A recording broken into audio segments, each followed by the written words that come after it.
রাব্বুল আলামিনের সাথে দিদার যদি পাইতে চায় তাহলে বান্দাকে অবশ্যই মৃত্যুর স্বাদ গ্রহণ করতে হবে। সুবহানাল্লাহ। আজরাইল আলাইহিস সালাম চলে আসবেন আল্লাহর ওলিদের রূহটা নেওয়ার জন্য। 500 ফেরেশতা নিয়ে স্লোগান দিতে দিতে চলে আসবেন। তার রূহটা যখন সুন্দর করে বাহির করাবেন, মখমল রেশমের পোশাক দিয়ে রূহটাকে আবৃত করবেন। ফেরেশতারা স্লোগান দিতে দিতে নিয়ে যাবেন। নিতে নিতে প্রথম আসমান, দ্বিতীয় আসমান, তৃতীয় আসমান, চতুর্থ আসমান, পঞ্চম, ষষ্ঠ, সপ্তম আসমান, সিদরাতুল মুনতাহা পাড়ি দিয়ে সরাসরি বারগাহে এলাহির দরবারে। সিদরাতুল মুনতাহা পাড়ি দেওয়ার পর আল্লাহর ওলির মুমিন বান্দার ওই রূহটাকে সোজা নূরের দরিয়া পাড়ি দিয়ে আল্লাহ রাব্বুল আলামিনের দরবারে পৌঁছে দিবেন। সুবহানাল্লাহ। ওইখানে আল্লাহ রাব্বুল আলামিনের দিদার নসিব হয়ে যাবে। আল্লাহ পাক একটা পর্দা উঠিয়ে দিবেন, আল্লাহর বান্দাকে দিদারে দিয়ে দিবেন। ওই রূহটাকে দিদার দিয়ে দন্য করার পর ফেরেশতাদেরকে বলবেন, এ ফেরেশতারা রে, ওই রূহটাকে নিয়ে যাও, আমার বান্দার বডির মধ্যে কবরে তুমি রেখে আসো।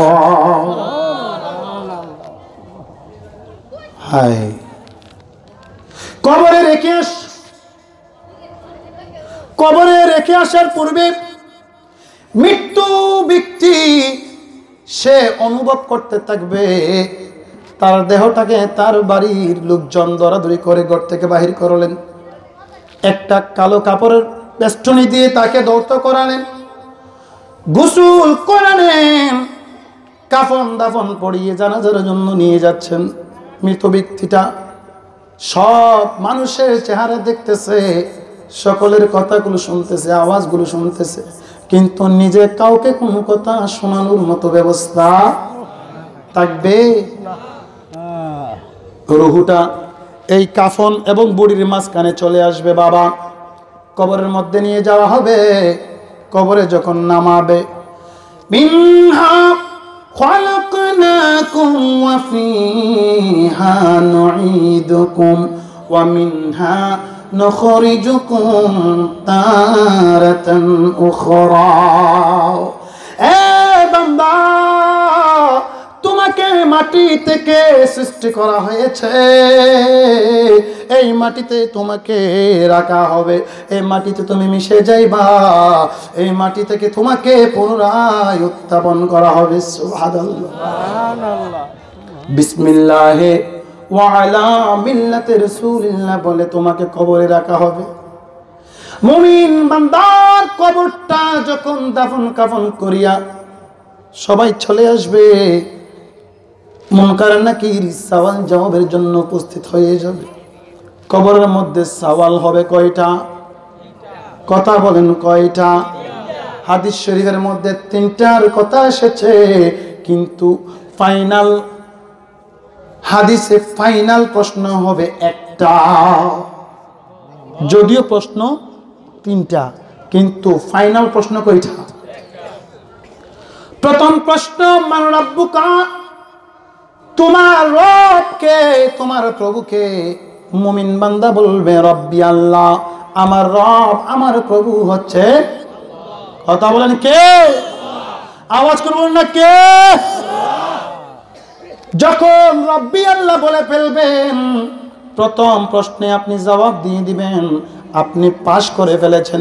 দ্বিতীয় নাম্বার প্রশ্ন আপনাকে করা হবে, ও আমার দীনুকা, তোমার দিন কি? সুবহানাল্লাহ বলেন। তখন বলবে দিনিয়াল ইসলাম, আমার দিন, আমার ধর্ম ইসলাম। 3 নাম্বার ফাইনাল প্রশ্ন, ওয়া মা তাকুলু ফি হাক্কি হাযার রাসূল বুইসা ফিকুম। এ বান্দা, এই যে নূরানি চেহারাওয়ালা লোকটাকে দেখা যায়, তার ব্যাপারে তোমার মতামত কি? তাকে তুমি চিনুনি? মুমিন বান্দা যদি হয়, সাথে সাথে বলে ফেলবেন হাযা নবিয়ুল্লাহ। সুবহানাল্লাহ। দো জাহানে কি যে হবে আমার পরিচয়, দো জাহানে কি যে হবে আমার পরিচয়। প্রিয় নবীর গোলাম ছাড়া অন্য কিছু নয়, বলুন না প্রিয় নবীর গোলাম ছাড়া। ঘুমাই গেছেন গা?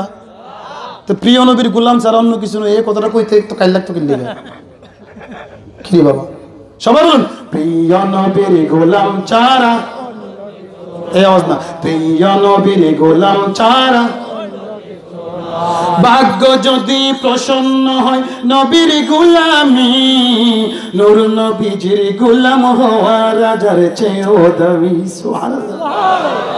ভাগ্য যদি প্রসন্ন হয় নবীর গোলামি, নূর নবীজির গোলাম হওয়া রাজার চেয়েও দামি, নূর নবীজির গোলাম হওয়া রাজার চেয়েও দামি।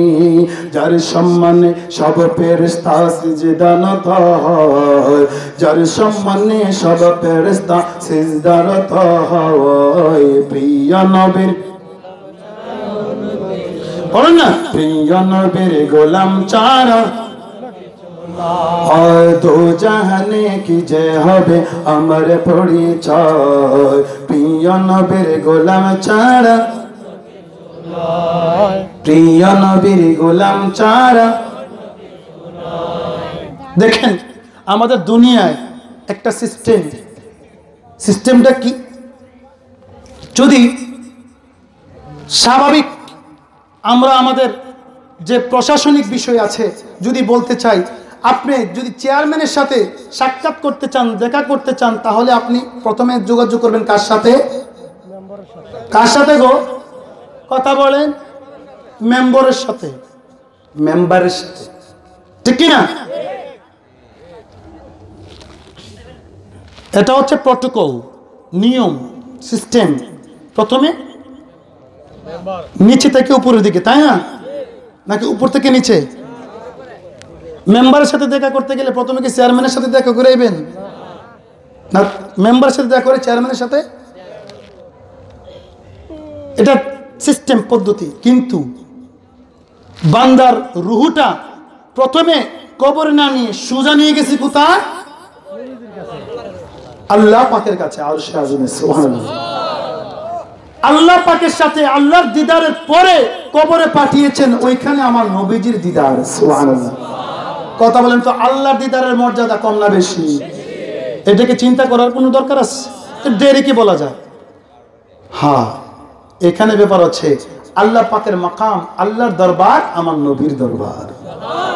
আল্লাহর দরবার। আল্লাহ রাব্বুল আলামিন বলেন, বান্দা তুমি মুমিন হতে পারো, তোমার গুনাহ আছে। মুমিন বান্দার গুনাহ থাকতে পারে কি পারে না? থাকতে পারে কি পারে না? এ মুমিন, তোমার যে গুনাহ খাতাগুলো আছে, আমি পাক পরওয়ারদিগার আল্লাহর দরবারে তোমাকে এনে আমি আমার নূরের তাজাল্লি দিয়ে তোমার সমস্ত গুনাহগুলো আমি যে জ্বালিয়ে পুড়িয়ে সারখার করে শেষ করে দিয়ে তোমাকে পাক ও পবিত্র করে আমি আমার নবীজির দিদারে পাঠিয়ে দিলাম। নবীজির মর্যাদা বাড়ছে না কমছে? এখন নবীজির মর্যাদা বাড়া নাই, কমেছে? এই কারণে আল্লাহ পাক আগে দিদার দিয়ে ওই বান্দার রূহটাকে নূরানি জলওয়া দিয়ে সমস্ত গুনাহ খাতা থেকে জ্বালিয়ে পুড়িয়ে পাক পবিত্র করে আমার নবীজির দিদারে পাঠিয়ে দিয়েছেন। সুবহানাল্লাহ। কবরের মধ্যে আমার নবীজি সাক্ষাৎ হবে। গুনাহগার গুনাহ নিয়ে নবীজির সাথে দিদার যাইতে পারে না। সুবহানাল্লাহ। আল্লাহর বলি গুনাহ নিয়ে কবরে থাকতে। আমরা যে মাজার জিয়ারত করি, যারা আল্লাহর বলি, তাদের রূহটা প্রথমে চলে গেছে কোথায়? কথা বলে। তারপরে সাক্ষাৎ হয়েছে কার সাথে?